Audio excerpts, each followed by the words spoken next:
चलो जी, बिस्मिल्लाहिर्रहमानिर्रहीम। अच्छा जी, तो आज हम लोगों को एक कंसोलिडेटेड क्वेश्चन मैंने आप लोगों को करवाना था। ठीक है, कंसोलिडेटेड क्वेश्चन में हम देखेंगे कि आपके पास अगर इकट्ठी सारी बुक्स ऑफ प्राइम एंट्रीज बनाने को आ जाए तो आप लोगों ने उसको किस तरह से अटेम्प्ट करना है। ठीक है, ये मैं पैक का क्वेश्चन बैंक है, इसके क्वेश्चंस मैं अपलोड कर दूंगी आपके एलएमएस की वेबसाइट पे, इंशाल्लाह एलएमएस की लिंक पे। इसमें हम देख रहे हैं अभी क्वेश्चन नंबर D8। ठीक है, तो इसका आप रेफरेंस डाल दें, ये क्वेश्चन नंबर D8 है। अब आपके पास इसमें जरा मैं एक चेंज करना चाह रही हूँ। ठीक है, ये मैंने थोड़ा सा खुद चेंज किया है क्वेश्चन। ठीक है, आपके सामने भी।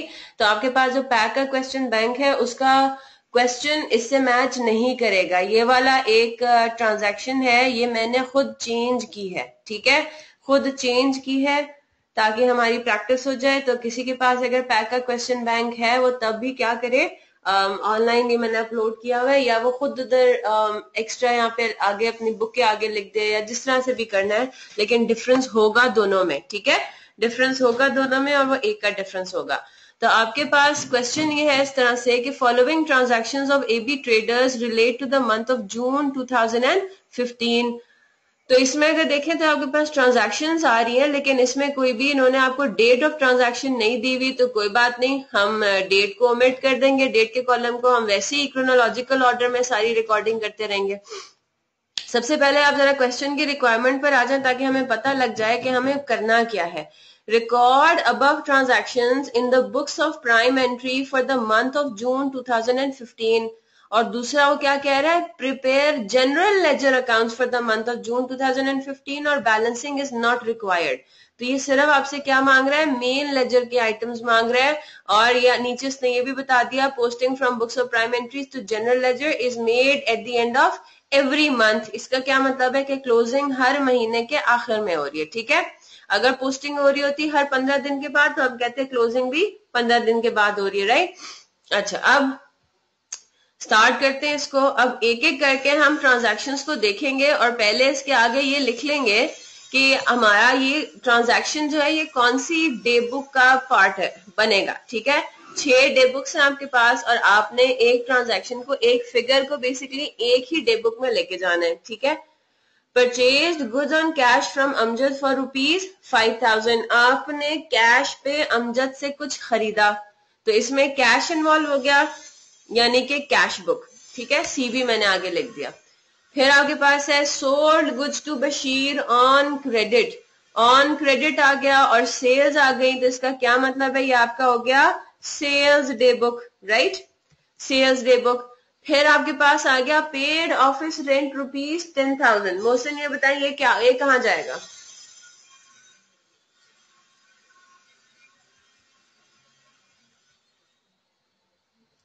पेड ऑफिस रेंट ₹10,000 कहाँ जाएगा, ये कौन सी डे बुक में। 6 डे बुक्स हैं आपके पास। Cash payment. Cash payment, very good. यहाँ पे इवन तो आगे लिखा हुआ नहीं है कि ऑन कैश या थ्रू चेक है, लेकिन यहाँ पे क्या टर्म इस्तेमाल हुआ हुआ है, पेड का टर्म इस्तेमाल हुआ हुआ है। तो पेड का टर्म इस्तेमाल हुआ हुआ है, इसका मतलब है आपने कैश को इन्वॉल्व किया, भले इन हैंड या भले चेक, राइट। तो यहाँ पे हम कहेंगे कैश बुक, और वो भी उसकी पेमेंट साइड। तो यहाँ पे हम पेमेंट लिख देते हैं, और परचेज गुड्स ऑन कैश ये भी आपका पेमेंट है। ठीक है, पेमेंट साइड पे आएगा।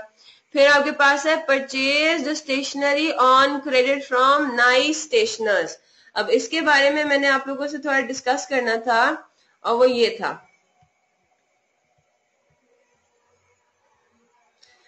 आपने ये बात अपने पास नोट कर लेनी है कि जो आपके पास स्टॉक होता है ना, वो 2 किस्मों का हो सकता है। एक तो वो होगा स्टॉक ऑफ गुड्स, जो कि हम नॉर्मली करते हैं, परचेज्ड गुड्स, परचेज्ड ये, परचेज्ड वो, यानी कि हम क्या परचेज करते हैं, स्टॉक। या इसकी जगह अगर मैं परचेजेस करूं, परचेज ऑफ स्टॉक, वो 2 किस्मों के स्टॉक की परचेज हो सकती है। या तो वो गुड्स को खरीदेंगे, या वो क्या खरीद सकता है, वो स्टेशनरी खरीद सकता है। ठीक है, राइट या तो वो गुड्स का स्टॉक होगा या वो स्टेशनरी का स्टॉक होगा। स्टेशनरी में क्या चीजें आती हैं, पेंसिल्स आ गए, पेन्स आ गए, पेपर आ गया, राइट। तो ये बिजनेसेस के पास क्या हो सकता है, बिजनेस के पास ये वो अपने इस्तेमाल के लिए ये स्टेशनरी उसने रखा होता है, लेकिन नॉन करंट एसेट्स नहीं होते, ये करंट एसेट्स ही होते हैं। क्यों? क्योंकि आपने पेन आपके पास पड़े हुए ढेर सारे, आपने एक कमरा रखा हुआ है जिसमें आपने स्पेयर इन्वेंट्री रखी हुई है स्टेशनरी की, इंक पेन्स हैं, बॉल पेन्स हैं, पेंसिल्स हैं, इरेजर्स हैं for use by the employees, paper printer papers होते हैं, इंक प्रिंटर की कार्ट्रिजेस होती हैं, सारी किस्में आती हैं, स्टेशनरी में आती हैं। तो ये ऐसी आइटम्स हैं जो कि विद इन द नेक्स्ट 1 और 2 मंथ्स ही कंज्यूम हो जाएंगे, आप इनको इस्तेमाल करके खत्म कर दोगे, राइट। ये नॉन करंट एसेट्स नहीं होते, होंगे ये करंट एसेट्स ही, लेकिन इनको हम बाद में देखेंगे इन्वेंट्री के बारे में जब हम बात करेंगे। खैर स्टेशनरी के बारे में तो खैर बात नहीं होगी, लेकिन एनीवे तो आपके पास स्टॉक बेसिकली दो किस्मों का हो सकता है। अब अगर आप गुड्स को क्रेडिट पे खरीदते हैं तो ये कहां पे जाता है, परचेजेस डे बुक में, ठीक है।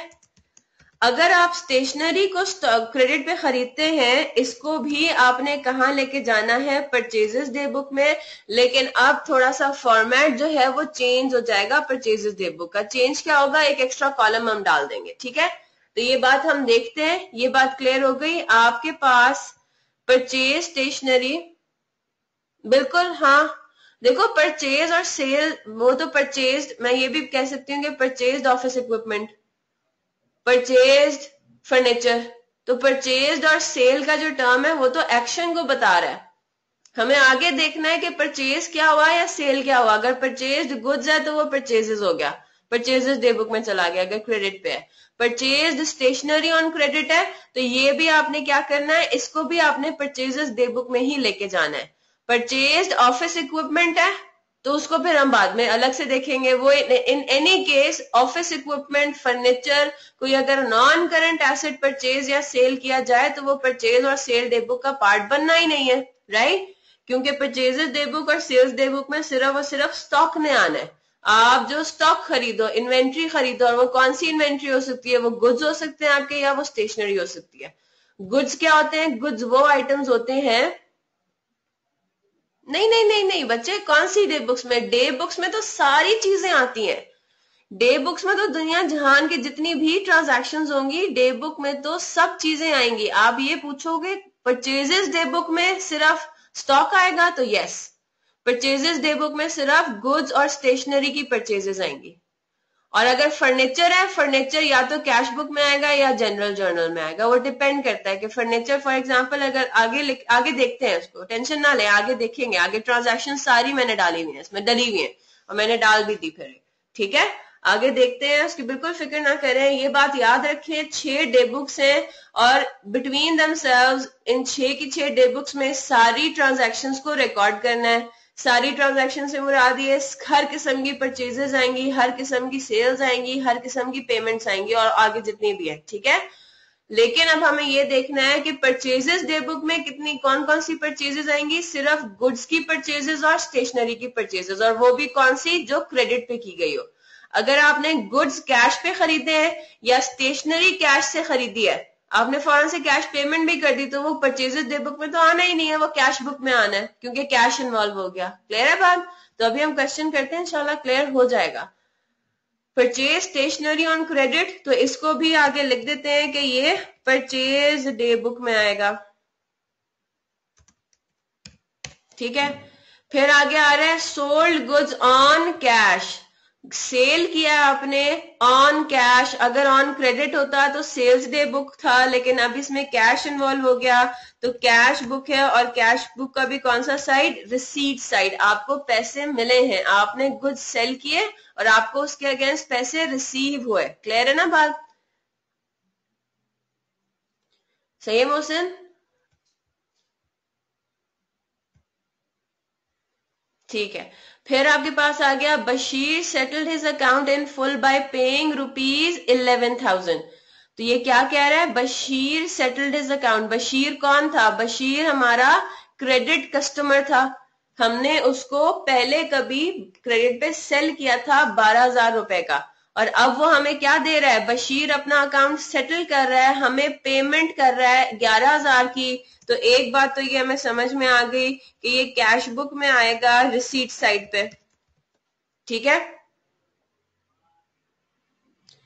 और हमने डिस्काउंट्स का कॉन्सेप्ट भी पढ़ लिया हुआ है, हमने ट्रेड डिस्काउंट भी पढ़ लिया हुआ है, हमने कैश डिस्काउंट भी पढ़ लिया हुआ है। तो अब ये देखें जरा, साथ साथ थोड़ा सा समझते भी है ना। आपने बशीर को गुड्स सेल किए थे कितने के, 12,000 रुपए के, और बशीर अपना पूरा हिसाब किताब सेटल कर रहा है, he settling his account in full by paying कितना, 11,000 रुपए।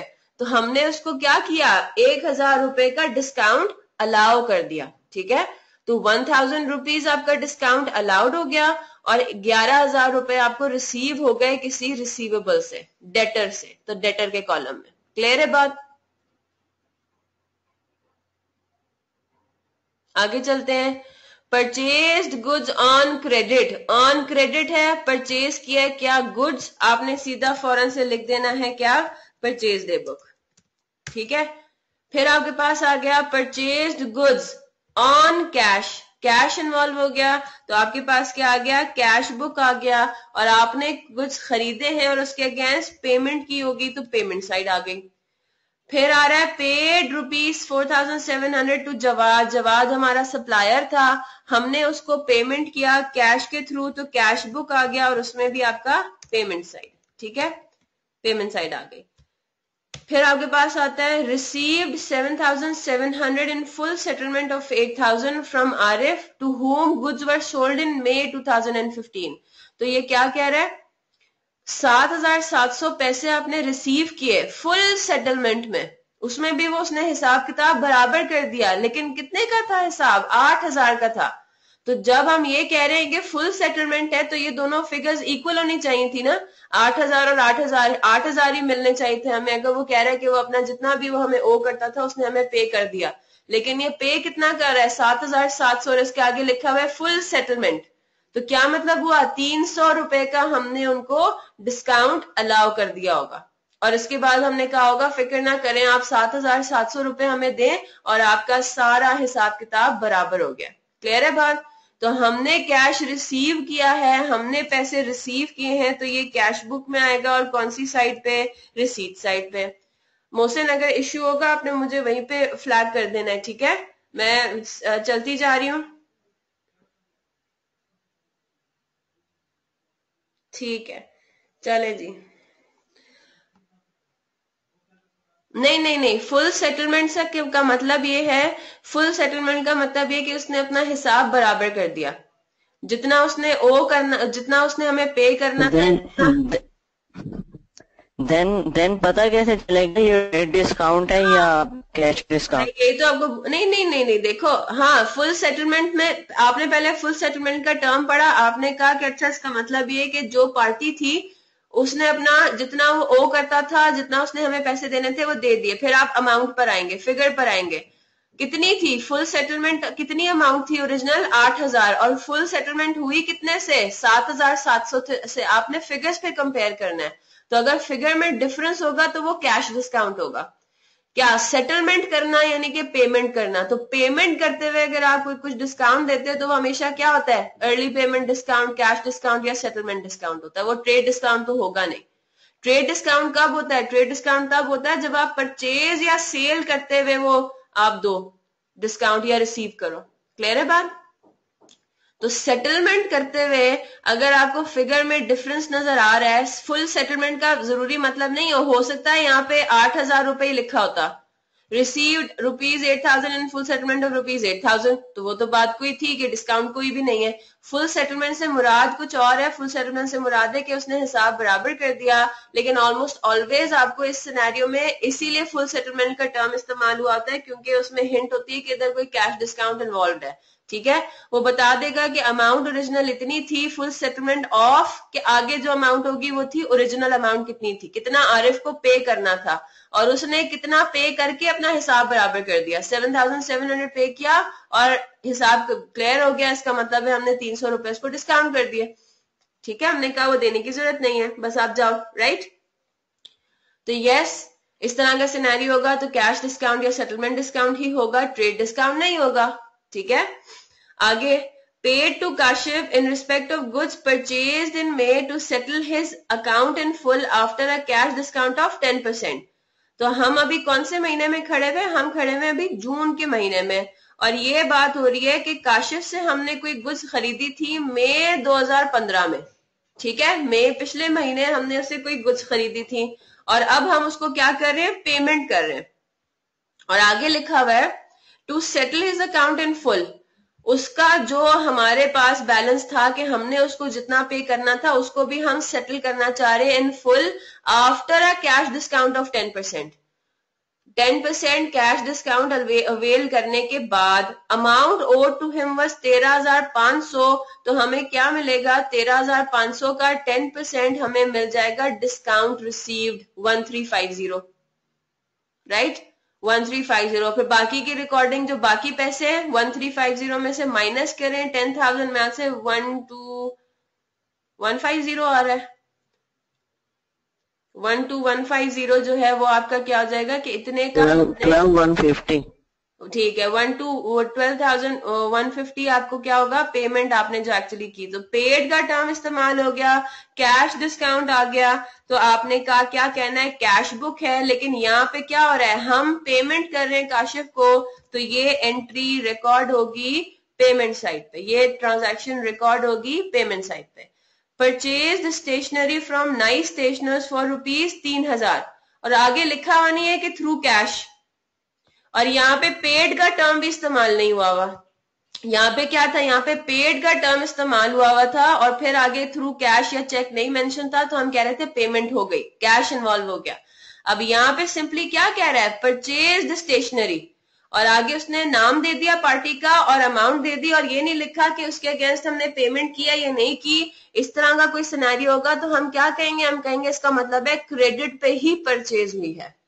ठीक है, हमने कहना है कि इसका मतलब है क्रेडिट पे ही परचेज हुई है। ये बात याद रखें, अगर तो पेड का टर्म इस्तेमाल है या रिसीव्ड का टर्म इस्तेमाल हुआ है तो आप आराम से सेफली ये कहेंगे कि भाई कैश इन्वॉल्व हो गया, या अगर एक्सप्लिसिटली कैश लिखा हुआ है वहां पे, राइट, रिसीव्ड कैश, राइट। लेकिन अगर कुछ नहीं लिखा हुआ, परचेज या सेल का टर्म इस्तेमाल हुआ है और पार्टी का नाम दिया हुआ है और आगे लिखा हुआ नहीं है कि आपने कैश रिसीव किया या पे किया उसके अगेंस्ट, तो आप क्या कहोगे? इसका मतलब है ये ऑन क्रेडिट थी। आपने अपनी तरफ से नहीं कैश के बैलेंस को कम कर देना कि नहीं जी कैश पे हमने परचेज किया होगा, राइट, क्योंकि परचेज का टर्म यहाँ पे क्या है? जनरल टर्म है ना। परचेज आपका कैश पे भी हो सकता है, परचेज आपका क्रेडिट पे भी हो सकता है, राइट, लेकिन पेड और रिसीव्ड पर्टिकुलर टर्म्स हैं, ये कैश को रिप्रेजेंट करते हैं। तो यहाँ पे हमने क्या करना है? हमने परचेज की स्टेशनरी किससे? नाइस स्टेशनर से क्रेडिट पे। तो क्रेडिट परचेजेस स्टेशनरी की भी कहां पे जाती हैं? परचेजेस डे बुक में। फिर आपके पास आ रहा है paid ₹5,400 to Nice Stationers, paid का टर्म आ गया कैश बुक, पेमेंट साइड। फिर आपके पास है sold goods to Suhail for ₹10,000 less a trade discount of 5%। तो आपने सुहेल को गुड सेल किए ट्रेड डिस्काउंट डिडक्ट करने के बाद। इसकी हम देखते हैं कि कैसे हम लोग कैलकुलेशन करेंगे, ठीक है, वो अभी हम देखेंगे। अभी सिर्फ हम सिनेरियो को पढ़ रहे हैं। Sold goods to Suhail for ₹10,000 less a trade discount of 5%। और यहां तक इसने अभी तक हमें ये नहीं बताया कि हमने सेल कैश पे की है या क्रेडिट पे की है। अगर तो यहाँ पे आके स्टॉप हो जाता है तो हम क्या कहते हैं? क्रेडिट पे ही सेल की होगी। लेकिन आगे कुछ लिखा हुआ है, क्या लिखा हुआ है? He was also offered an early payment discount of 10% for payment within 15 days।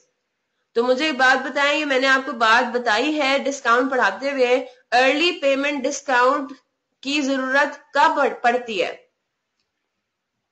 जब आपने कोई क्रेडिट पे ट्रांजैक्शन की हो, सही है।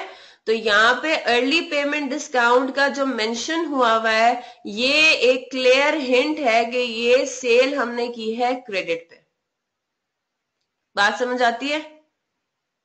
अगर ना भी लिखा होता तब भी हम इसको क्रेडिट पे ही लेते हैं, लेकिन अर्ली पेमेंट डिस्काउंट कहीं पे भी लिखा हुआ हो, सेटलमेंट डिस्काउंट की मेंशन कहीं पे हुआ हो कि हमने उसको ऑफर किया या कैश डिस्काउंट लिखा हुआ तो हम ये कहेंगे कि ये ट्रांजैक्शन हुई है क्रेडिट पे। क्यों?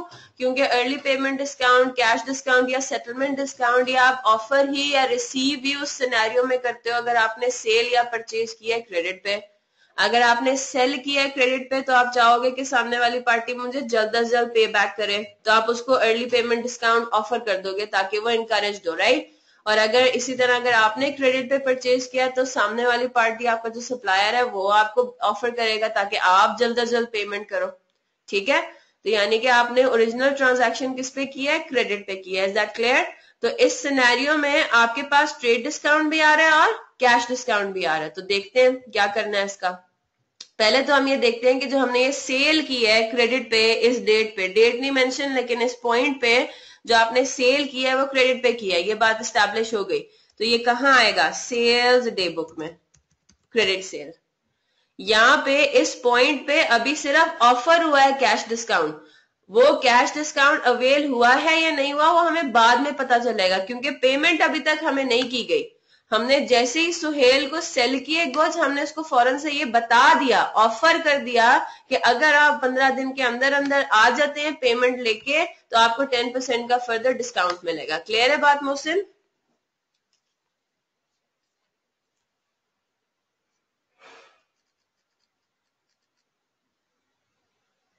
ठीक है, अब आगे चलते हैं।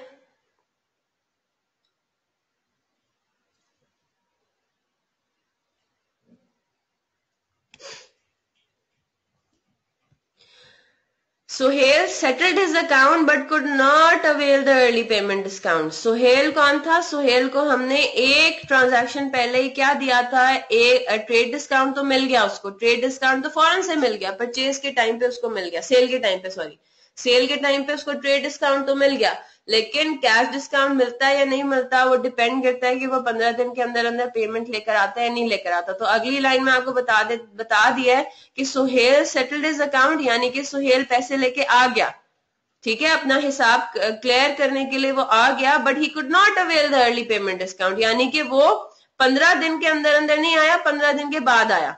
क्लियर है बात? तो जितना उसको अमाउंट पे करना था वो पूरा का पूरा उसको पे करना पड़ गया, तो हमने पैसे रिसीव किए सुहेल से, तो ये हमारी कैश बुक में आएंगे और रिसीट साइड पे। बस ये डिस्कशन इसलिए किया था कि हमने ये देखना है कि क्या उसको कोई डिस्काउंट मिला या नहीं मिला, ठीक है। तो उसको डिस्काउंट नहीं मिला, क्वेश्चन में गिवन है। आगे आ रहा है purchased fix asset on credit ₹50,000। अब आप एक एक करके इस ट्रांजैक्शन को चेक करें कि ये कौन सी डे बुक में फॉल करता है। मैं इस वाले पे हूं, purchased fix asset on credit, ठीक है। क्या ये परचेजेस डे बुक में रिकॉर्ड होगा? मोहसिन आपने यस या नो में माइक ऑन कर ले और मुझे यस या नो में बताते जाएं, क्या ये परचेजेस डे बुक में रिकॉर्ड होना चाहिए? नो। नो। क्यों? क्योंकि ये परचेज क्रेडिट पे तो हुआ है, लेकिन किसको परचेज किया? फिक्स्ड एसेट को, ठीक है। हाँ, ये सेल है कोई, है ना, सेल भी नहीं है तो ये क्रेडिट सेल भी नहीं है कोई, ये सेल डे बुक में भी नहीं आएगा। दो आपके पास आ गई फिर रिटर्न्स की बुक्स, ना ये कोई रिटर्न है, 4 डे बुक्स के आगे क्रॉस लग गया, 4 डे बुक्स को हम कहेंगे कि इसमें कोई जर्नल में आएगा मैम, जनरल जर्नल में आएगा, वेरी गुड। और इसमें कोई कैश भी नहीं इन्वॉल्व, कैश बुक भी नहीं आ रहा, इसका मतलब है क्या है? अब आखिरी आपका जो डे बुक है उस पर टिक लग गया कि ये क्वालिफाई करता है किसमें? जनरल जर्नल के लिए। तो आपने एग्जैक्टली लेकिन मैम इसमें कौन सी चीजें आती हैं फिक्स्ड एसेट्स में? फिक्स्ड एसेट में नॉन करेंट एसेट होता है ना, नॉन करेंट एसेट में फर्नीचर हो गया, मुख्तलिफ चीजें, इसमें उन्होंने बताया नहीं कि कौन सा फिक्स एसेट खरीदा। फर्नीचर भी हो सकता है, व्हीकल भी हो सकती है, बिल्डिंग भी हो सकती है, लैंड भी हो सकता है, कुछ भी हो सकता है ये, तो हमें इस बात से कोई कंसर्न नहीं है। फिक्स एसेट लिखा हुआ है, हम फिक्स्ड एसेट के नाम का ही टी अकाउंट खोल रहे हैं क्योंकि हमें नाम नहीं पता उसका। फिक्स्ड एसेट बोलते हैं नॉन करंट एसेट को, ठीक है। Non current asset is also called your fixed asset. चले आगे चलते हैं। तो ये एग्जैक्टली वेरी गुड, ये जनरल जर्नल के लिए क्वालिफाई करता है क्योंकि पहली 5 डे बुक्स का ये आइटम नहीं है। फिर आता है sold goods to Asim on credit, goods sale किए क्रेडिट पे तो हमने कर दिया सेल्स डे बुक। फिर हमारे पास आता है Javed returned goods valuing ₹6,100, these goods were sold to him in May. तो हमने गुड्स को सेल किया था और अब वो हमें रिटर्न हो रहा है, तो ये हमारे पास क्या होगा, रिटर्न इनवर्ड्स डे बुक। ठीक है, रिटर्न इनवर्ड्स डे बुक हो गया या सेल्स रिटर्न्स डे बुक हो गया। Purchased fixed asset on cash, अब यहाँ पे क्या हो रहा है, फिक्स्ड एसेट ही खरीद रहे हैं हम लोग, लेकिन किस पे खरीद रहे हैं, कैश पे खरीद रहे हैं। तो अब ये हमारा कैश बुक आ गया और हम ऑब्वियसली पेमेंट करेंगे तो पेमेंट साइड। ठीक है, फिर आपके पास आ गया return goods to Majid amounting to ₹3,000, the goods were purchased from him. तो हमने उनसे परचेज किया था और अब हम उसको रिटर्न कर रहे हैं, तो ये हमारा परचेज रिटर्न हो गया या रिटर्न आउटवर्ड्स हो गया। ठीक है, रिटर्न आउटवर्ड्स डे बुक हो गया। सोल्ड गुड्स टू, अभी यहाँ पे देखें, अब ये एक ही ट्रांजैक्शन में ना 3 बातें कर रहा है। वो ये कह रहा है पहले तो आपने गुड्स सेल किए अलीम को in the first week of June for ₹24,000। He returned goods valuing ₹4,100 and settled the balance in full by paying ₹19,000 in the second week of June. तो अब हमें क्या करना है, अब इसमें इन्होंने 3 डिफरेंट ट्रांजैक्शंस को एक ही लाइन में बता दिया, क्योंकि डेट वाइज डेट्स नहीं इधर मेंशन, तो उन्होंने मर्जी है उनकी, वो जिस तरह से भी लिखे, राइट। अगर डेट वाइज सारा काम हो रहा होता, डेट्स भी साथ मेंशन हुई होती, तो पहले आपका नजर आ रहा होता sold goods to Aleem ₹24,000 date के साथ, फिर आ रहा होता Aleem return goods to us 4,100 3-4 लाइनों के बाद हो सकता है, और फिर किसी तीसरी डेट में आपको लिखा हुआ नजर आ रहा होता Aleem settled is balance in full by paying ₹19,000, right. तो अब यहाँ पे क्या है, यहाँ पे डेट वाइज तो सारी चीजें नहीं है, डेट वाइज हमें नहीं पता कि डेट्स क्या क्या थी, तो इन्होंने क्या किया है, 3 ट्रांजैक्शंस को इकट्ठा ही बता दिया। अब हमें ये देखना है कि पहले मैम जी इसमें पहली ट्रांजैक्शन सेल्स डे बुक में आएगी, आप बताओ।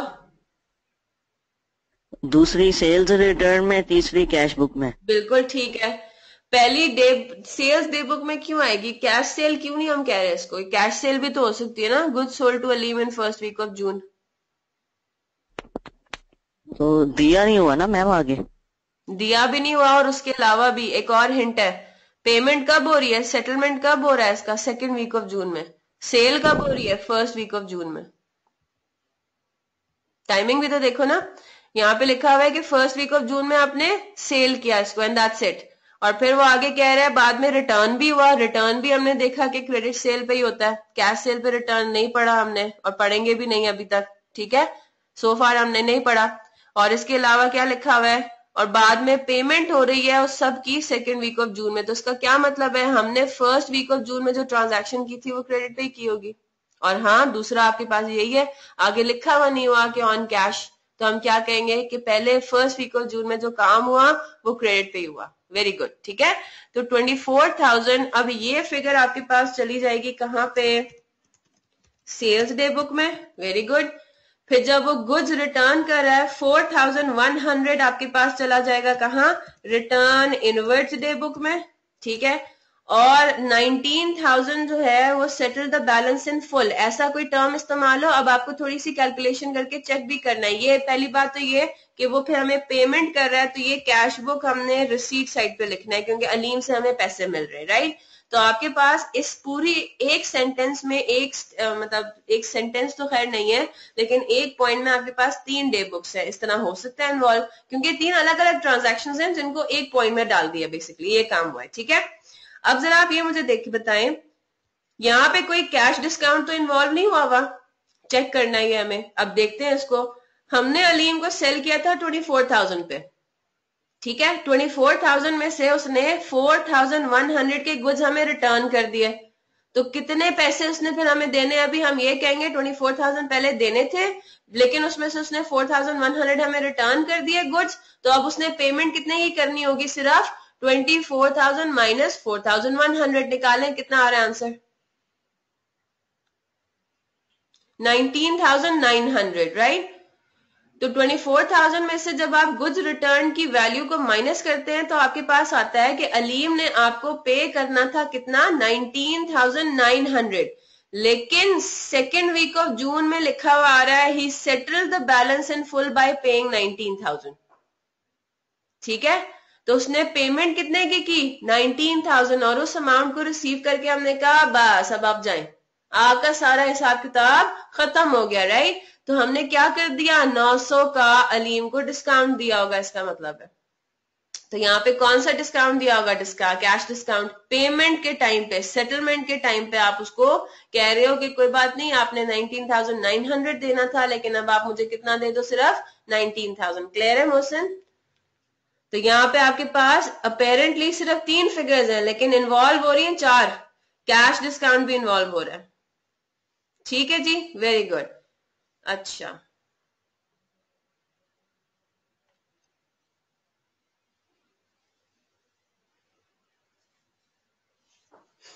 चले आगे। अगला आपके पास है return goods to Jawad. Jawad आपका सप्लायर है, आप रिटर्न कर रहे हैं गुड्स टू जवाद। ठीक है, तो आप किसी को रिटर्न करें तो ये आपके पास क्या आ गया, return outwards day book purchase returns, right.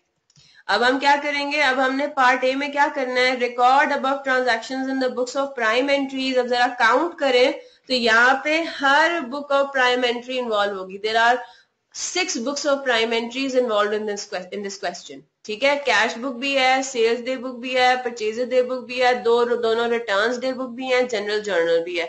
ठीक है, तो आपके पास 6 की 6 डे बुक्स हैं। अब आपने इसको अटेम्प्ट किस तरह से करना है, अब आपकी मर्जी है। चाहे तो आप फॉर्मेट्स खड़े कर दें सारी डे बुक्स के, ठीक है, और 10-10 लाइनें छोड़ दें, 10-10 12-12 लाइनें छोड़ दें, और फिर एक एक करके ट्रांजैक्शंस को पोस्ट करते हैं। वो ज्यादा कन्वीनियंट होता है कि आपको फिर मतलब फॉर्मेट एक दफा बना के बस फारिग हो जाए। ठीक है, ये काम कर सकते हैं आप। तो आप एक एक करके शुरू करते हैं। पहले हम बना देते हैं जी परचेजेस डे बुक। अब परचेजेस डे बुक में मैंने आपको ये बताना था कि परचेजेस डे बुक में बेसिकली अब सिनेरियो क्या है कि परचेजेस डे बुक में आपके पास 2 किस्म की परचेजेस आ रही हैं, एक स्टेशनरी की आ रही है और एक गुड्स की आ रही है। ठीक है, तो अब आपने उसका फॉर्मेट कुछ यूं बनाना है, डेट का कॉलम नहीं आएगा, क्यों, क्योंकि डेट मेंशन ही नहीं है। पर्टिकुलर से स्टार्ट करेंगे। पहले कॉलम में आप डाल दें, या मैं इसको थोड़ा सा चले खोल, पहले कॉलम में आप ये डाल दें गुड्स। ठीक है, गुड्स, यहाँ पे फिर आपने रुपीज लिख देना है, और दूसरे कॉलम में आप डाल दें स्टेशनरी, उसको सेपरेट आउट करने के लिए। ठीक है, तो गुड्स की परचेजेस इस कॉलम में आएंगी और स्टेशनरी की क्रेडिट परचेजेस इस कॉलम में आएंगी। ठीक है,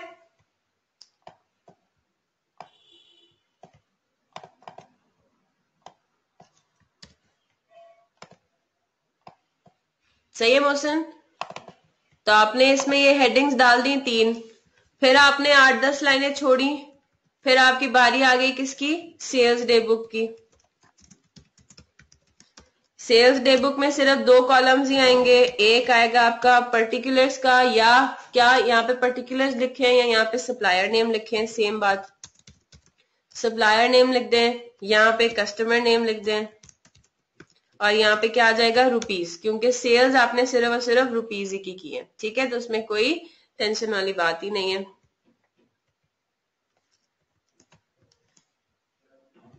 ये काम हो गया।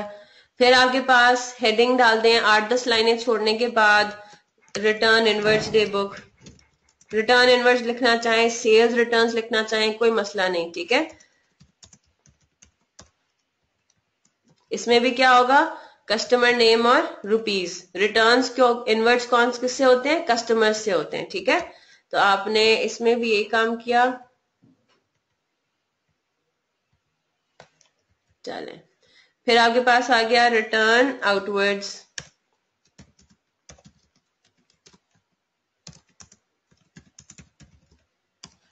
इसमें क्या आ जाएगा, supplier name.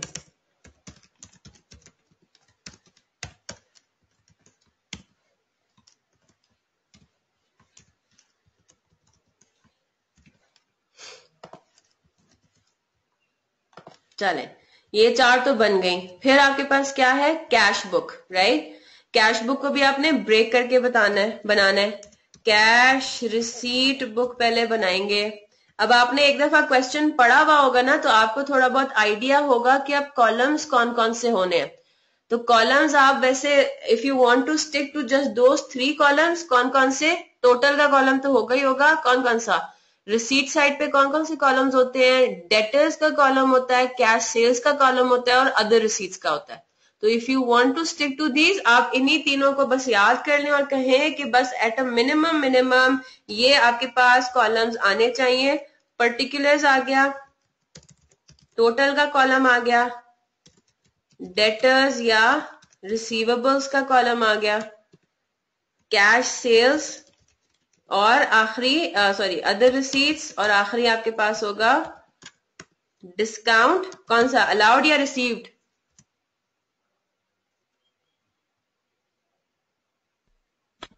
Allowed. Allowed, right.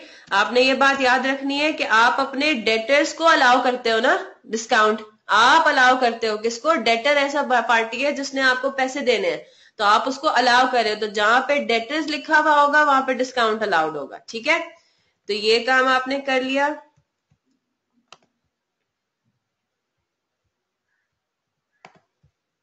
सही है। अच्छा,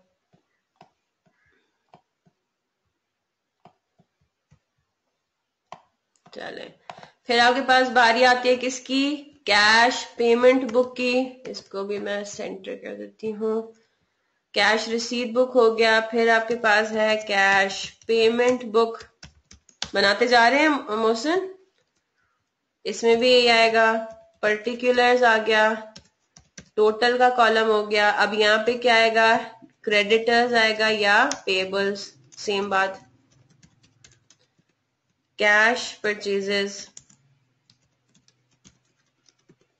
अदर पेमेंट्स और डिस्काउंट रिसीव्ड, ठीक है।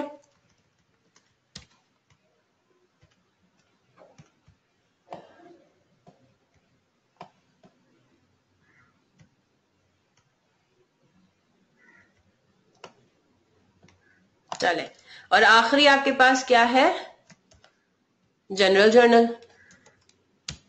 जनरल जर्नल के लिए मैं सिर्फ यहाँ पे एक हेडिंग डाल देती हूँ, ठीक है। और वो फिर हमने क्या, जनरल जर्नल के क्या हेडिंग्स होती हैं, यहाँ पे भी डेट की बजाय क्या आ जाएगा, पर्टिकुलर्स आ जाएगा, डेबिट और क्रेडिट का कॉलम,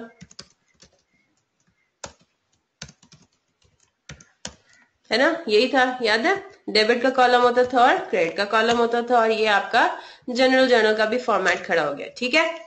सही है। अब एक एक करके हम क्या करेंगे, एक एक करके हम किसी एक पर्टिकुलर डे बुक को उठाएंगे और उसमें एंट्रीज को, ट्रांजैक्शंस को लिखते जाएंगे, ठीक है। Let's start. मोहसिन बना लिए, परफॉर्मा बना लिए?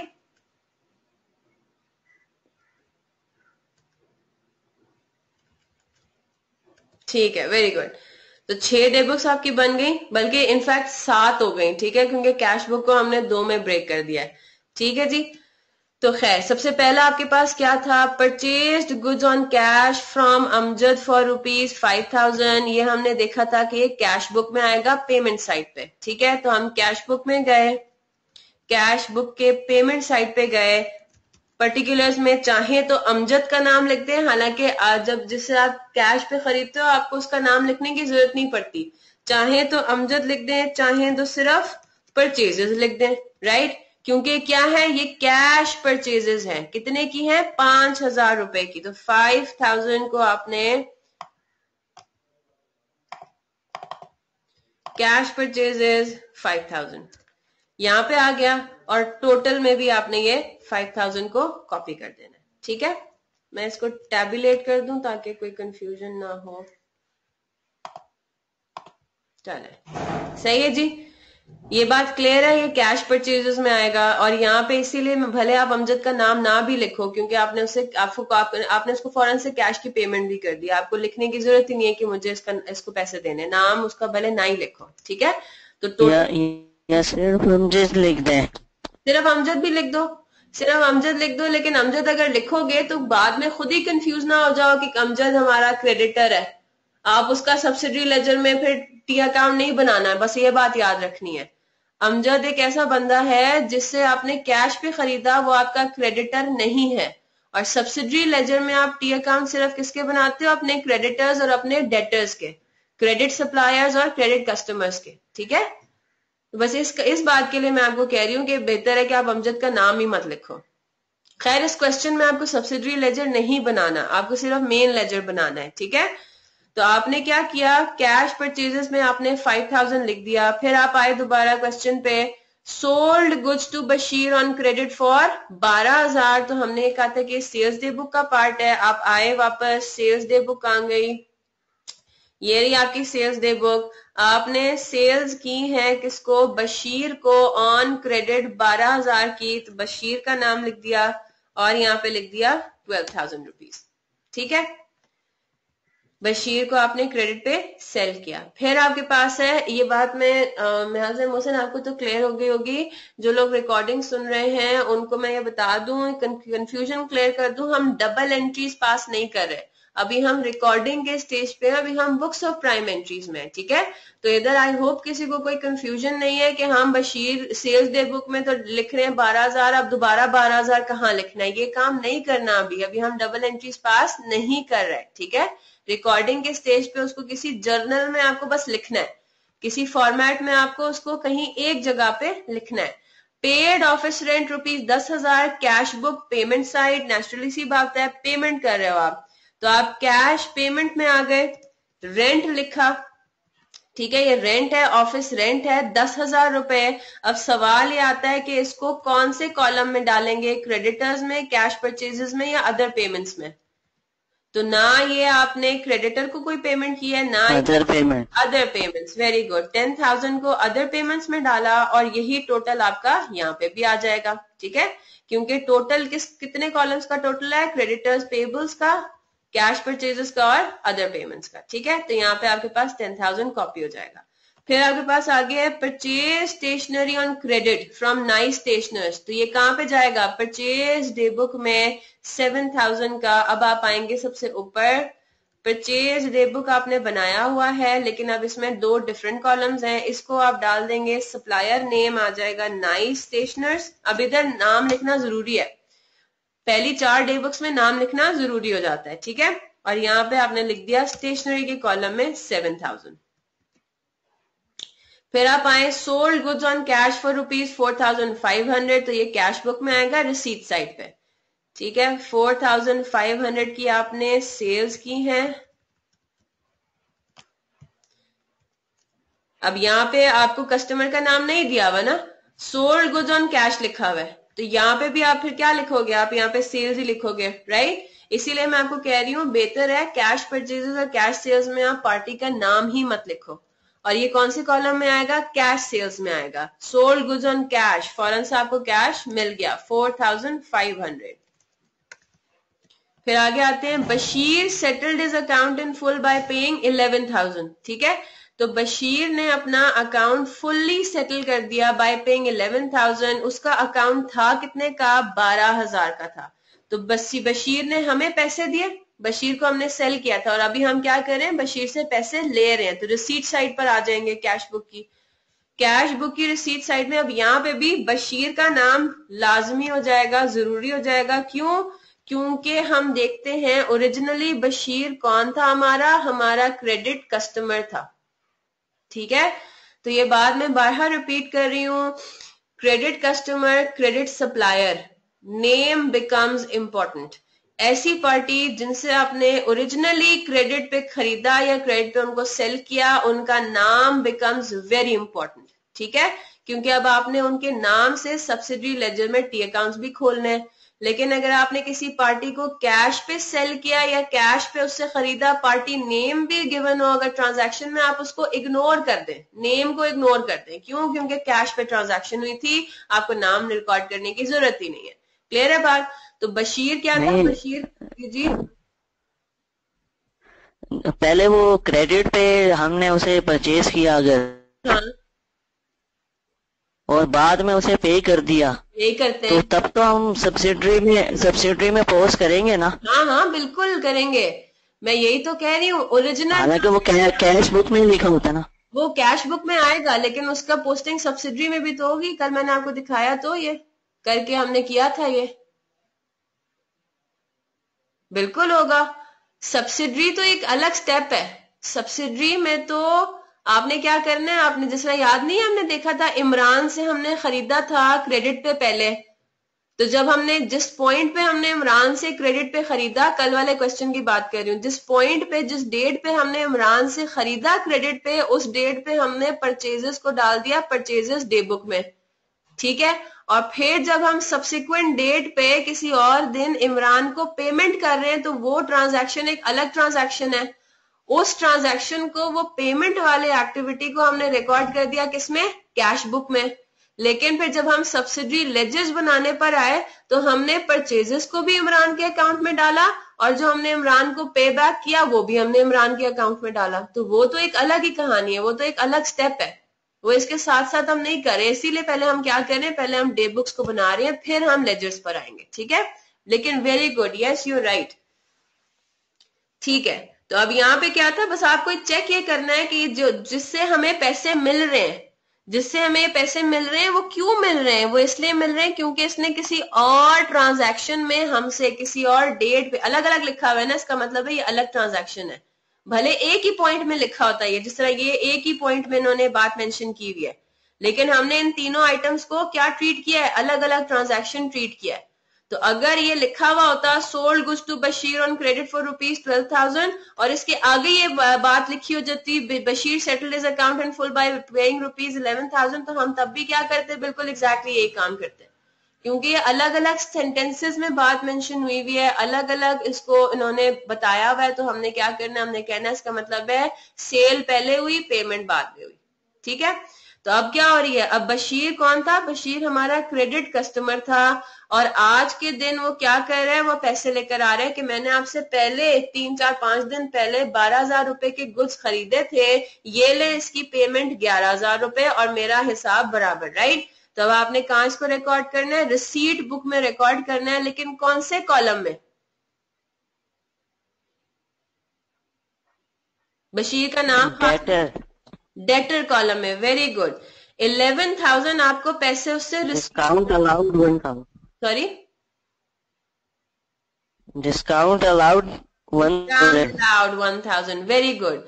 11,000 जो पैसे आपको एक्चुअली रिसीव हुए बशीर से, वो आपने इधर लिख दिए, और 1,000 आपने इधर लिख दिया। लेकिन अगेन टोटल के कॉलम में सिर्फ क्या आएगा, 11,000 आएगा, क्योंकि टोटल का कॉलम, कौन कौन से कॉलम्स का टोटल है, सिर्फ डेटर्स का, कैश सेल्स का और अदर रिसीट्स का, ठीक है। बात क्लियर है,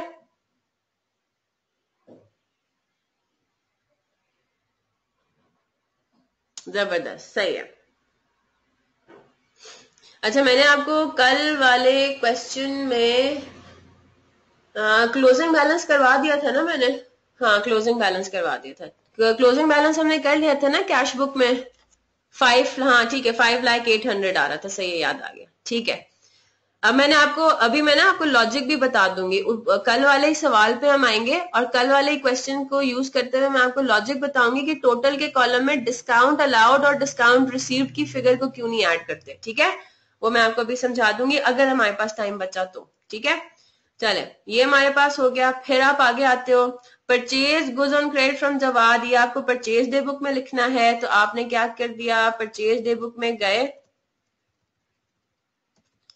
जवाद का नाम लिखा, लेकिन अब आपने इससे क्या खरीदा है, आपने इससे गुड्स खरीदे हैं, ठीक है। Purchase goods on credit from Jawad for ₹15,000, तो आप गुड्स के कॉलम में आपने 15,000 लिख दिया। फिर आप वापस आए, purchase goods on cash from रहमत फॉर ₹8,200, कैश इन्वॉल्व हो गया, यानी कि cash book payment side, right, payment आप कर रहे हो साथ उसकी।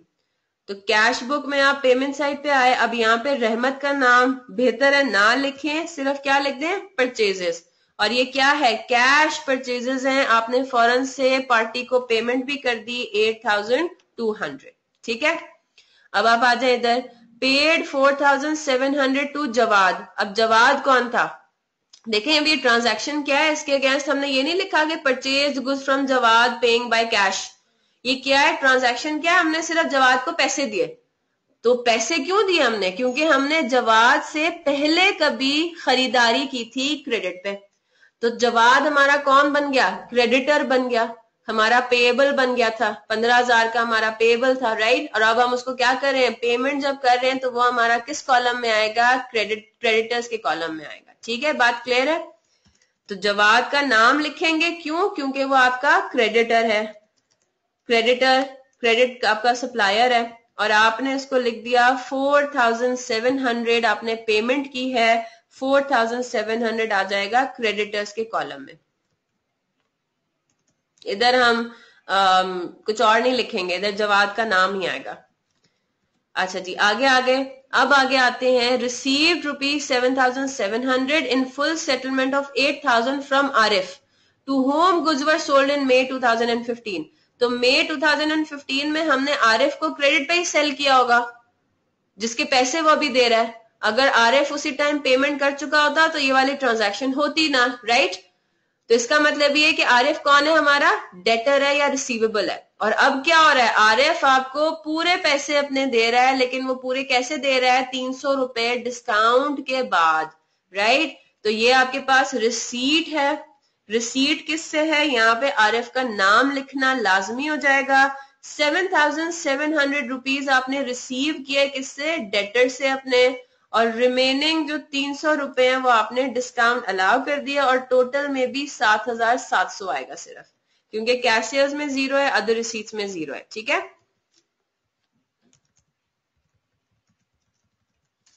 चले फिर आगे आते हैं। Paid to Kashif in respect of goods purchased in May 2015। तो आप जून में जाके काशिफ को पे कर रहे हो, तो मई में जब आपने उससे गुड्स खरीदे थे तो वो किस पे खरीदे होंगे, क्रेडिट पे खरीदे होंगे, उधार पे खरीदे होंगे, पेमेंट उसकी अब जाके कर रहे हो। तो इसका मतलब है काशिफ हमारा क्या है, क्रेडिटर है, हमारा पेएबल है, राइट। और आप उसको क्या दे रहे हो, आप उसको पेमेंट कर रहे हो to settle his account in full after a cash discount of 10%, the amount originally owed to him. जो अमाउंट वो उसको आप ओ करते थे, जो उसको पैसे देने थे, वो 13,500 थे। लेकिन अब क्या होगा, आपने पेमेंट कर रहे हो after a cash discount of 10%, तो आपने ओरिजिनल अमाउंट 13,500, अब इसमें थोड़ी सी कैलकुलेशन होगी। ओरिजिनल अमाउंट है 13,500, इसका 10% आपको मिल जाएगा डिस्काउंट 1350। तो आपने पेमेंट करनी कितने की होगी, 13,500 में से 1350 माइनस कर देंगे, यानी कि 12,150 की आपने पेमेंट की। किसको, क्या नाम है पार्टी का, काशिफ। और काशिफ का नाम आपको लिखना है, ठीक है। काशिफ का नाम लिखा, पेमेंट आपने की कितने की, 12,150 की, और रिमेनिंग 1350 चला गया आपके डिस्काउंट रिसीव्ड में। ठीक है, अब आगे चलते हैं। Purchase stationery from nice stationers from for 3,000, ये दोबारा परचेजेस डे बुक में आ जाएंगे। हम नाइस स्टेशनर्स का दोबारा नाम लिखेंगे और इसके आगे स्टेशनरी के कॉलम में लिख देंगे 3,000 रुपए।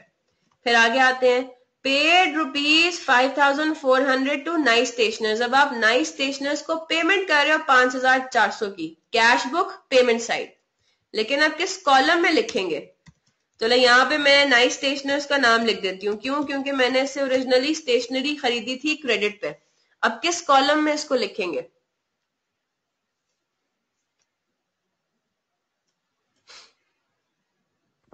क्रेडिटर।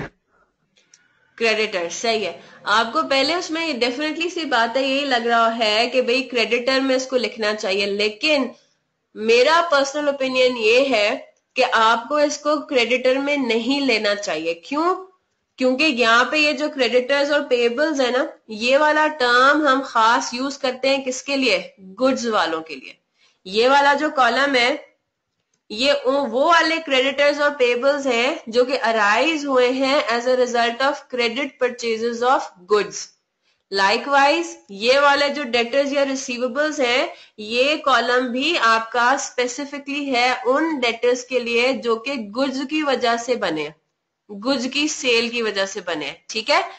तो इवन दो स्टेशनरी वाली सारी परचेजेस आपने परचेजेस डे बुक में डाली थी, लेकिन इसकी पेमेंट जब आप करेंगे तो आप इसको डाल दें अदर पेमेंट्स में।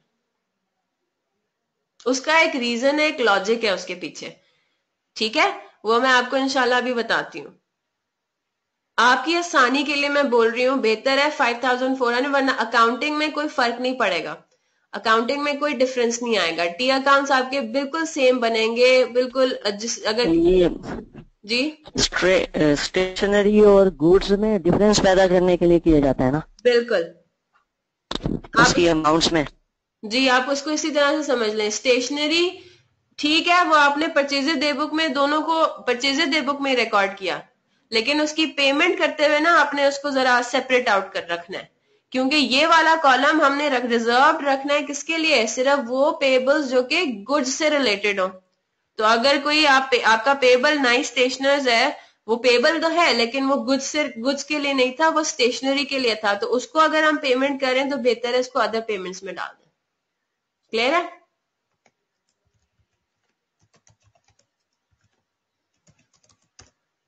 ठीक है, और उसका लॉजिक भी है, इसका मैं आपकी आसानी के लिए, आपका ताकि कंफ्यूज ना हो इसलिए मैं आपको बता रही हूँ। अब मैं वो एंड में बताऊंगी जब हम पोस्टिंग कर रहे होंगे, ठीक है। Sold goods to Sohail for ₹10,000 less a trade discount of 5%। और ये हमने क्या कहा था कि ये सेल्स डे बुक में जाएगा, क्यों? क्योंकि ये क्रेडिट पे सेल हुई है इस पॉइंट पे, ये जो ट्रांजैक्शन है ये क्रेडिट सेल को रिप्रेजेंट करता है, ठीक है। इस पॉइंट पे आपने सिर्फ उसको सेल किया है, तो आप क्या कर रहे हो, आपको इस सिचुएशन में आपको दो डिस्काउंट्स नजर आ रहे हैं। एक डिस्काउंट तो आपको फौरन इस पॉइंट पे मिल जाएगा, मतलब आपने कैलकुलेट कर लेना है, क्या करना है, अब यहाँ पे थोड़ी सी कैलकुलेशन करेंगे। सेल्स डे बुक में आते हैं, यहाँ पे आपने सुहेल का नाम लिखना है, ठीक है। सुहेल का नाम लिख दिया, आप जरा कैलकुलेशन कर लें। 10,000 ओरिजिनल अमाउंट थी, ठीक है, 10,000, इसमें से आपने 10% का ट्रेड डिस्काउंट लेस करना है, तो वो कितना आ जाएगा, 10,000 रुपए। तो यानी कि 1,000, 10,000 में से 1,000 माइनस करेंगे। आपने ये बात अगर आपको याद हो, ट्रेड डिस्काउंट में आप रिकॉर्डिंग किससे करते हो, नेट ऑफ ट्रेड डिस्काउंट की फिगर से, ठीक है।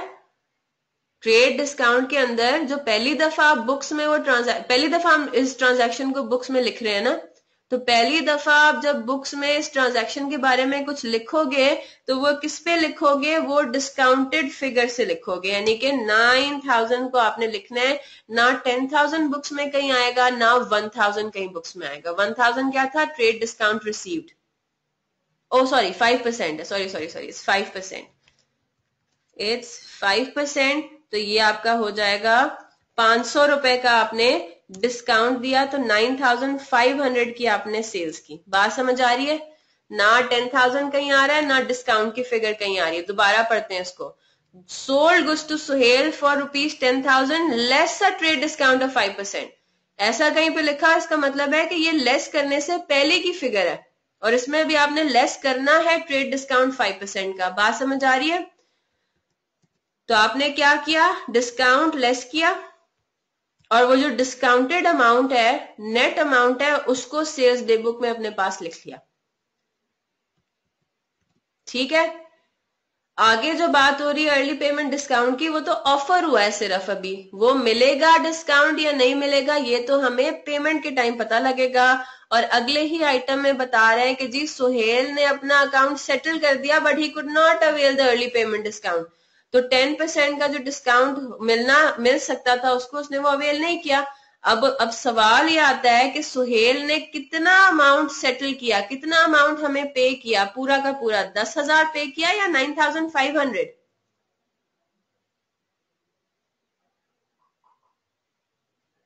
हाँ जी मोहसिन, 10,000 पे किया या 9,500। 9,500, वेरी गुड।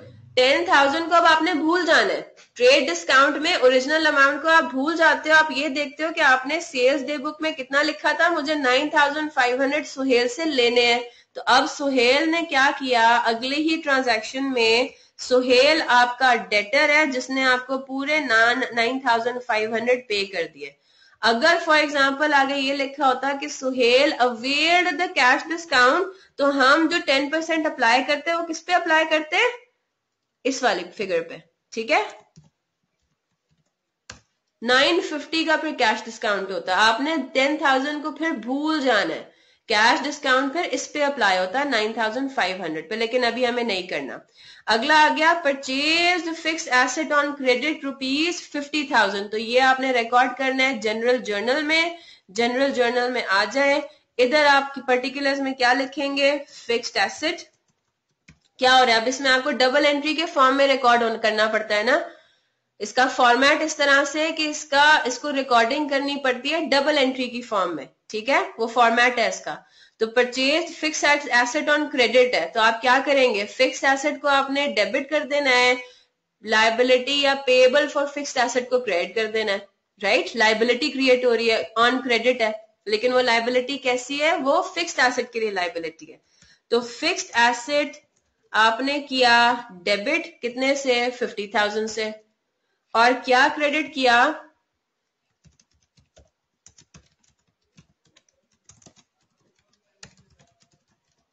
क्लियर है बात मोहसिन? और यहां पे नरेशन लिख देंगे,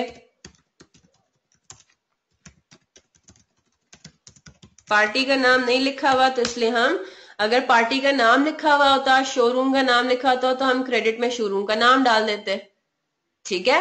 फॉर एग्जाम्पल आरटी ट्रेडर्स से खरीदा था, तो आरटी ट्रेडर्स आपने क्रेडिट कर देना था, लेकिन यहाँ पे नहीं गिवन, तो हम पेबल फॉर फिक्स्ड एसेट, ठीक है। तो ये आपके पास ये हो गया। फिर अच्छा, फिर आपके पास है sold goods to Asim on credit for 21,000। Sales day book है, जल्दी से इसको कंप्लीट करते हैं। सेल्स डे बुक में आसिम का नाम आ गया, 21,000, कोई ट्रेड डिस्काउंट वगैरह नहीं है इसमें। जावेद रिटर्न गुड्स वैल्यूइंग 6,100, ठीक है। जावेद को हमने सेल किया था मई 2015 में, तो ये रिटर्न सेल्स रिटर्न्स हो गया, रिटर्न इनवर्ड्स हो गया। जावेद 6,100 रिटर्न इनवर्ड्स में जावेद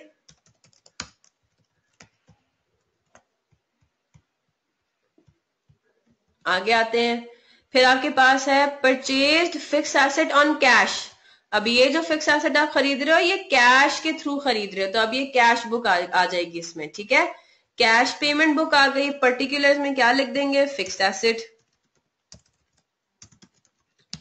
ठीक है। 20,000 रुपीज टोटल के कॉलम में आ गया, और 20,000 रुपीज कौन से कॉलम में आ जाएगा? अदर पेमेंट्स में, ठीक है, क्योंकि ये आपकी गुड्स की कोई परचेज नहीं थी, फिक्स्ड एसेट की परचेज थी, तो ये कैश परचेजेस में नहीं आएगा, अदर पेमेंट्स में आएगा। फिर आपके पास है रिटर्न गुड्स टू माजिद, तो हमने रिटर्न आउटवर्ड्स किया 3,000 से, हमने रिटर्न आउटवर्ड्स बुक में माजिद के नाम से, सप्लायर था हमारा, माजिद के नाम से रिटर्न किए 3,000।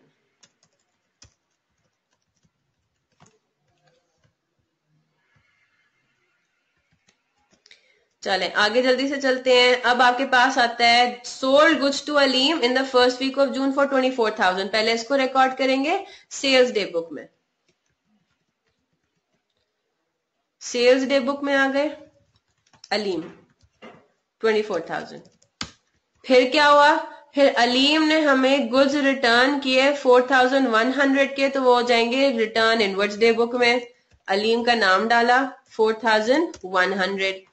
फिर हमने क्या किया? और फिर अल्टीमेटली अलीम ने अपना बैलेंस सेटल किया इन फुल बाय पेइंग 19,000। तो हमने जब चेक किया कि वाकई में क्या 19,000 ही उसका बनता है, तो हमें पता लगा कि नहीं, राइट। तो अलीम से हमें पैसे रिसीव हो रहे हैं। ये हमारा कौन था? हमारा ये डेटर था। 19,000 हमें पैसे से रिसीव हो रहे हैं, और 900 रुपए हमने उसको डिस्काउंट दे दिया, टोटल में भी 19,000 आएगा, ठीक है। फिर आपके पास आखिरी है return goods to Jawad costing ₹4,000, ये हमारा रिटर्न आउटवर्ड्स है। तो रिटर्न आउटवर्ड्स में हमने सप्लायर का नाम लिखा 4,100, ठीक है, सॉरी 4,000। ये काम हो गया आपका। अब आपके पास सारी ट्रांजैक्शंस हो गई कंप्लीट, है ना। अब क्या करना है? टोटलिंग करनी है सारी ट्रांजैक्शंस की, सारे कॉलम्स की, सॉरी।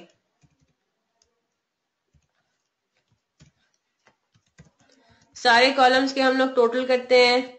गुड्स का 15,000 है, इसका ये है, ठीक है, और हमने इसको नीचे डबल लाइन लगा दी। इसी तरह इसका हमने टोटल किया 66,500 आया और इसके नीचे हमने डबल लाइन लगा दी। फिर आपके पास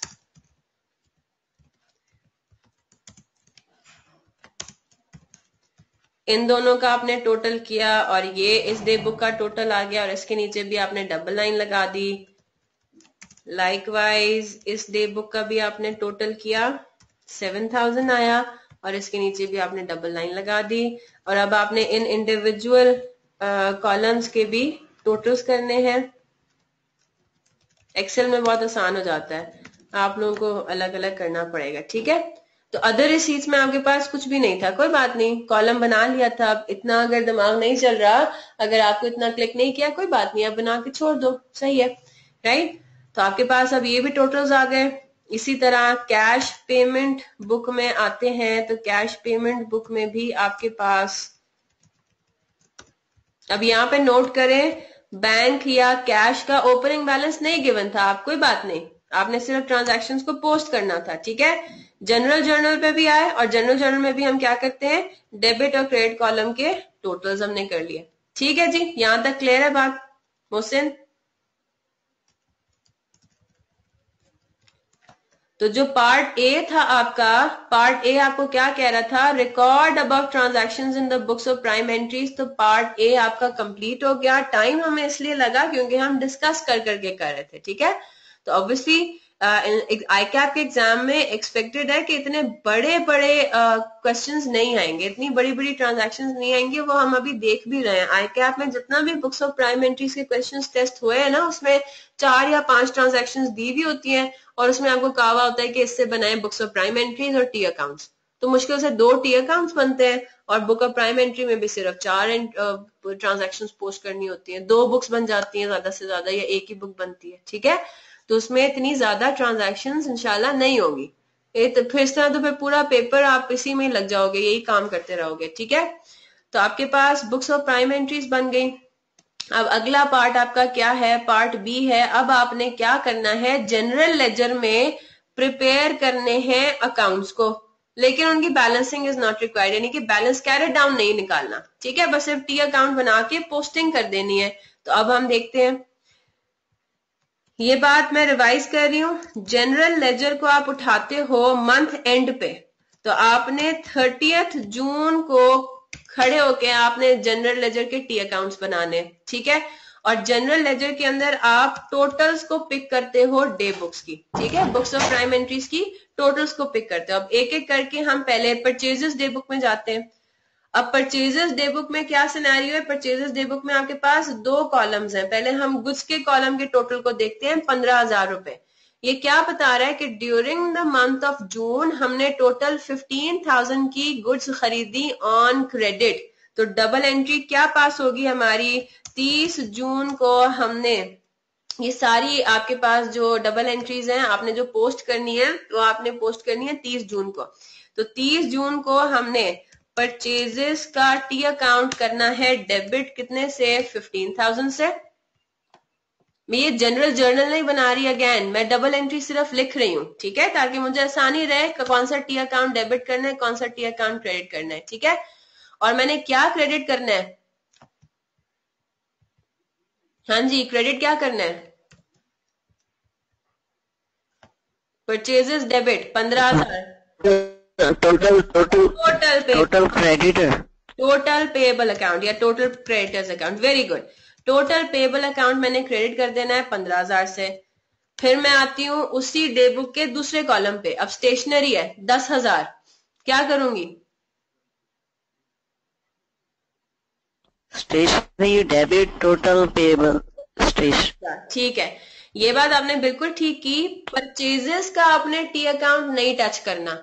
जिस तरह मैं आपको ये बोल रही हूँ ना कि पेबल्स के कॉलम में सिर्फ गुड्स से रिलेटेड पेबल्स को लेके जाना है, इसी तरह हम ये बात पहले से पढ़ते आ रहे हैं कि परचेजेस का अकाउंट भी सिर्फ और सिर्फ गुड्स से रिलेटेड परचेजेस को हिट करेगा। तो अभी आपने परचेज की तो है, लेकिन क्या परचेज किया है, स्टेशनरी। तो आपने स्टेशनरी को डेबिट कर देना है 10,000 से, और क्रेडिट किसको करना है?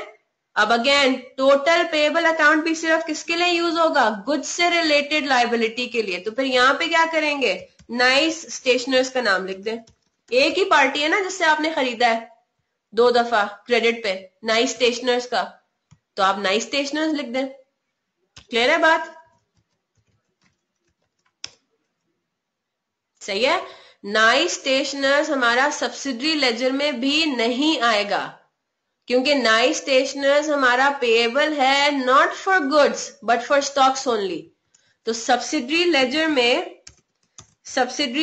में सेल्स लेजर में सिर्फ क्रेडिट कस्टमर्स की ट्रांजैक्शन आएंगी ऑफ गुड्स। ठीक है। इसी तरह परचेज लेजर में क्रेडिट इनके टी अकाउंट्स होंगे। ठीक है। तो ये बात हमने जब देखी तो हमें ये एक और चीज पता लग गई कि सब्सिडरी लेजर के परचेज लेजर में नाइस स्टेशनर्स का कोई टी अकाउंट नहीं आ रहा होगा। हमें इत्तेफाक से इस क्वेश्चन में बनाना भी नहीं है, लेकिन अगर बनाना होता तो हम नाइस स्टेशनर्स का बिल्कुल भी ना बनाते। हम किसका बनाते? सिर्फ जवाद का आपको नजर आ रहा होता टी अकाउंट। यही आपका एक क्रेडिट कस्टमर है। परचेजेस डे बुक में देखें कोई और गुड्स, किसी और से आपने गुड्स क्रेडिट पे खरीदी है? नहीं। ठीक है। इस महीने वैसे काशिफ भी है, काशिफ को से आपने था जी। तो फिर स्टेशनरी का इंडिविजुअल कैसे बनेगा? सब्सिडरी में नहीं है तो नहीं, स्टेशनरी का सब्सिडरी लेजर में कुछ आएगा ही नहीं। नाइस स्टेशनर्स आपका सप्लायर है ना, नाइस स्टेशनर का कोई टी अकाउंट सब्सिडरी लेजर में बनना ही नहीं है। क्यों? क्योंकि ये गुड्स से रिलेटेड सप्लायर नहीं था, क्रेडिट सप्लायर। पेएबल तो है ना, तो पे कैसे करेंगे? पेएबल किसके लिए है? पेएबल है स्टेशनरी के लिए। इसी तरह पेएबल फॉर फिक्स्ड एसेट है, उसका भी सब्सिडरी लेजर में पार्टी का नाम नहीं आएगा, टी अकाउंट कोई होगा नहीं। तो सिर्फ जो टी अकाउंट्स बनेंगे वो कौन से सप्लायर्स के बनेंगे, कौन से पेएबल्स के बनेंगे? वो पेएबल्स जो कि किसके लिए हो? सिर्फ और सिर्फ गुड्स के लिए हो।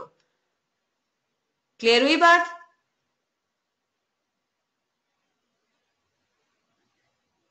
या आप अपने पास लिख लो, अगर क्लियर नहीं हो रही, पिंच कर रही है, सिर्फ इसको लिख के रट्टा मार लो इस चीज का कि सब्सिडरी लेजर में सिर्फ और सिर्फ क्रेडिट कस्टमर्स ऑफ गुड्स के टी अकाउंट्स आएंगे।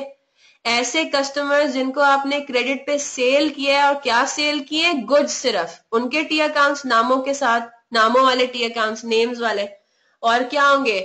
परचेज लेजर के अंदर सिर्फ और सिर्फ ऐसे लोगों के टी अकाउंट्स आएंगे जिनसे आपने क्रेडिट पे खरीदारी की थी। और किस चीज की खरीदारी की थी? गुड्स की। स्टेशनरी खरीदा था वो नहीं आएगा, नाइस स्टेशनर्स के नाम का कोई टी अकाउंट नहीं आएगा। फिक्स एसेट आपने क्रेडिट पे खरीदा था, अगर उसके आगे पार्टी का नाम लिखा हुआ भी होता हमारे पास क्वेश्चन में, तो हम उस पार्टी का नाम सब्सिडरी लेजर में ना लिखते, क्योंकि वो फिक्स्ड एसेट के लिए था। फिक्स एसेट का पेएबल है, ये स्टेशनरी का पेएबल है, ये दोनों एग्जेम्प्ट हैं सब्सिडरी लेजर से। ठीक है। अच्छा, इसमें स्टेशनरी खरीदी है? जी जी जी, स्टेशनरी खरीदी है ना, परचेज। तो पेएबल हमारा एक है, अगर 2-3 होते फिर? हाँ, ये वाला पेएबल किसको रिप्रेजेंट कर रहा है? ये टोटल पेएबल अकाउंट रिप्रेजेंट कर रहा है गुड्स को, गुड्स से रिलेटेड जो पेएबल था। ये भी पेएबल है, नाइस स्टेशनर्स के नाम का टी अकाउंट, ये भी क्या है? पेएबल है, लायबिलिटी है। लेकिन ये पेएबल किसके लिए है? स्टेशनरी के लिए।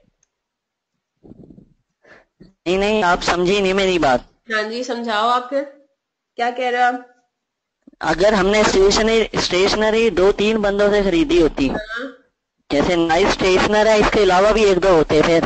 अच्छा, अभी फिर देख लो। फॉर एग्जाम्पल के लिए कर देते हैं, 7,000 रुपए नाइस स्टेशनर से खरीदे और 3,000 रुपए खरीदे तारिक बुक सिटी से। अब ठीक है, 3,000 रुपए की स्टेशनरी खरीदी तारिक बुक सिटी से, 7,000 की स्टेशनरी खरीदी नाइस स्टेशनर से। अब आपको क्या करना है? जनरल लेजर में टोटल्स को पिक करके करते हैं। तो आपने 10,000 को पिक किया, आपने स्टेशनरी को तो डेबिट कर दिया पूरे 10,000 से, क्योंकि स्टेशनरी तो भले वो तारिक बुक से खरीदी हो, भले 10 सप्लायर से खरीदी हो, स्टेशनरी तो आपके पास आई है ना। अब आपने क्या करना है, नाइस स्टेशनर्स को क्रेडिट कर देना है 7,000 से, और तारिक बुक सिटी को क्रेडिट कर देना है 3,000 से। तो क्लियर है, क्लियर, ठीक है, क्लियर है। तो अब जिस तरह जो गुड्स से रिलेटेड पेबल्स हैं उनको आपने सेपरेट आउट नहीं करना।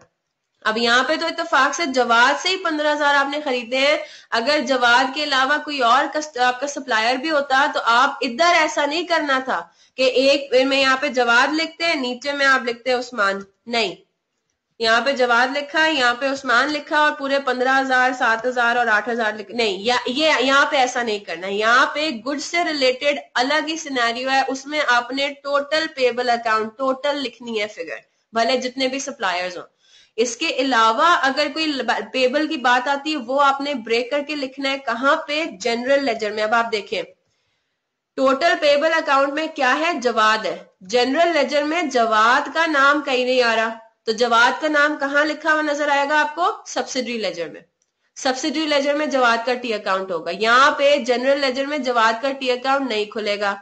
On the other hand nice stationers का टी अकाउंट कहाँ पे खुल रहा है, नाइस स्टेशनर्स का टी अकाउंट खुल रहा है, नजर आ रहा है आपको जनरल लेजर में।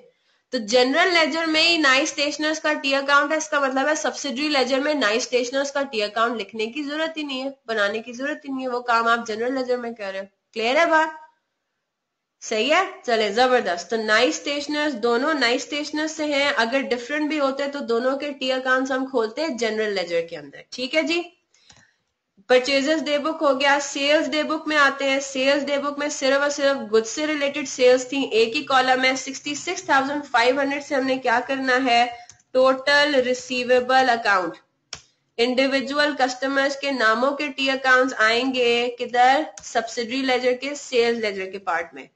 तो आपने यहाँ पे कर दिया सेल्स को क्रेडिट कर दिया 66,500। ठीक है, पर सेल्स डे बुक का टोटल क्या रिप्रेजेंट कर रहा है, ड्यूरिंग द मंथ ऑफ जून आपने 66,500 की सेल्स की है क्रेडिट पे, तो आपने रिसीवेबल को डेबिट कर दिया और सेल्स को कर दिया क्रेडिट। ठीक है, फिर आपके पास आ गया रिटर्न इनवर्ड्स। रिटर्न इनवर्ड्स क्या रिप्रेजेंट कर रहा है, 10,200 की टोटल आपने क्या की, रिटर्न इनवर्ड्स हुई। रिटर्न इनवर्ड्स क्या होता है, सेल्स का ऑपोजिट। तो चाहे तो यहाँ पे है, आपने डे बुक का जो टाइटल लिखा है वही लिख लें। रिटर्न इनवर्ड्स आपका क्या होगा, 10,200 से डेबिट, और क्रेडिट क्या होगा, टोटल रिसीवेबल अकाउंट।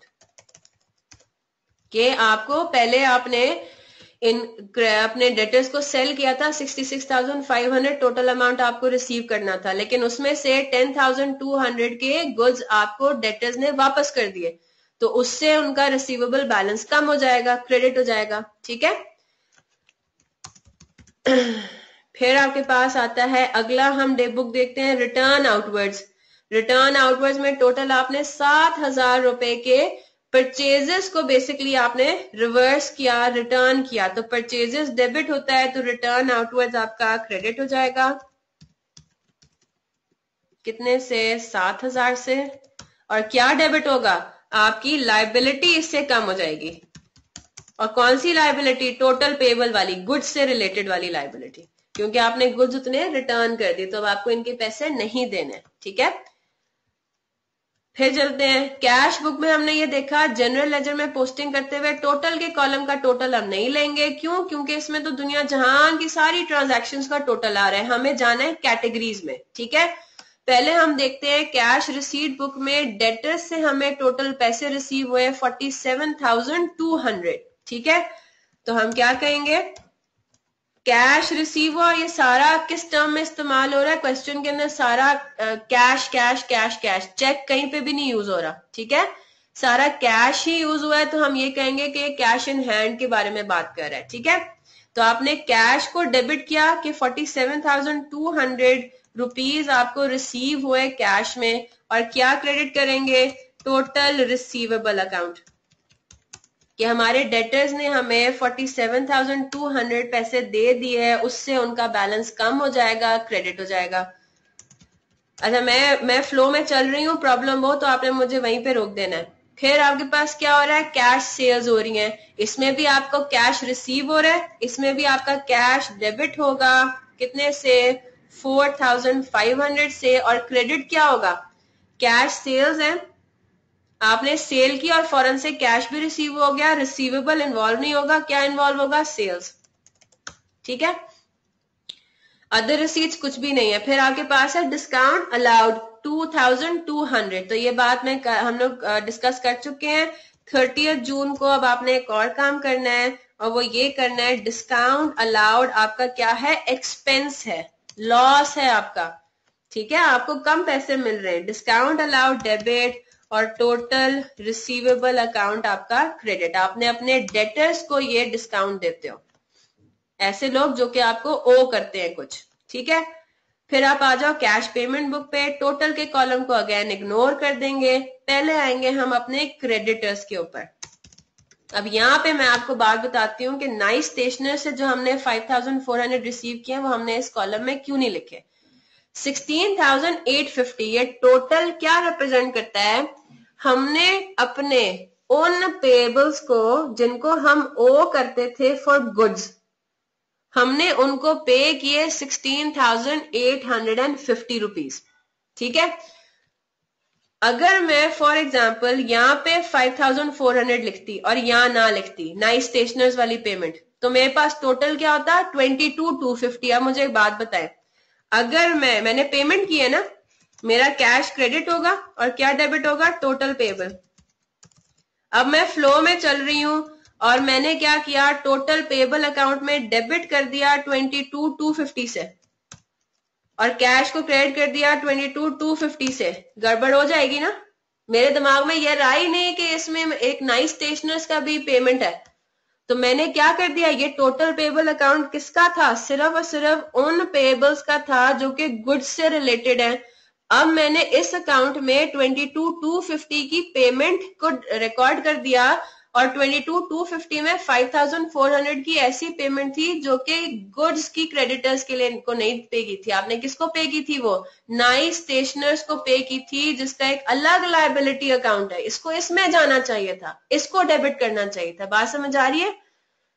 तो अगर आप इस तरह से करते हो, अगर आपको ये बात याद रह जाती है, तो फिर आप क्या करोगे, आप इन दोनों को टोटल करके वही आपका आंसर आएगा 16,850। तो बेहतर ये है कि 5,400 को इधर मत लिखो, इधर लिखो। तो 16,850 फिर आपका क्या रिप्रेजेंट करेगा, प्योरली वो पेमेंट जो कि आपने किसको किया है, गुड से रिलेटेड पेबल्स को किया, और ये इस अकाउंट में जानी चाहिए। जो दूसरी अमाउंट है 5,400 वो नाइस स्टेशनर्स के अकाउंट में डेबिट होनी चाहिए थी, वो वाली लाइबिलिटी कम होनी चाहिए थी, राइट। फिर आपके पास आता है कैश परचेजेस। चलें जी, बस जल्दी से करके इसको क्लोज करते हैं। टी अकाउंट्स आप खुद बना लोगे, ठीक है, टी अकाउंट्स आपने खुद बना के मुझे व्हाट्सएप करने हैं। मैंने डबल एंट्रीज तो आपके सामने लिख दी, याद रखिएगा ये जो डबल एंट्रीज हम लिख रहे हैं ये सोल्यूशन का पार्ट नहीं है, ये वर्किंग है सिर्फ, और ये सिर्फ इसी स्टेप पे आप कर रहे हो जब आपकी डबल एंट्री की इतनी प्रैक्टिस नहीं हुई हुई, वरना आपने एग्जाम के के होने तक क्या करना है, इतनी प्रैक्टिस होनी है कि आप बगैर लिखे टी अकाउंट्स में पोस्ट कर दो। टी अकाउंट, एक टी अकाउंट को डेबिट करके दूसरे टी अकाउंट को क्रेडिट कर दो, ठीक है। ये सिर्फ आपकी वर्किंग के लिए, आपकी आसानी के लिए, इसके मार्क्स नहीं होंगे, क्योंकि क्वेश्चन में जर्नल एंट्रीज नहीं मांगी गई, क्या मांगा गया है, बुक्स ऑफ प्राइम एंट्रीज और टी अकाउंट्स मांगे गए, ठीक है। तो आज आपका जो डे बुक्स का टेस्ट, सॉरी डबल एंट्रीज का जो टेस्ट है, उसमें भी मैंने सिर्फ आपसे टी अकाउंट्स मांगे हैं, तो आपने कोशिश ये करनी है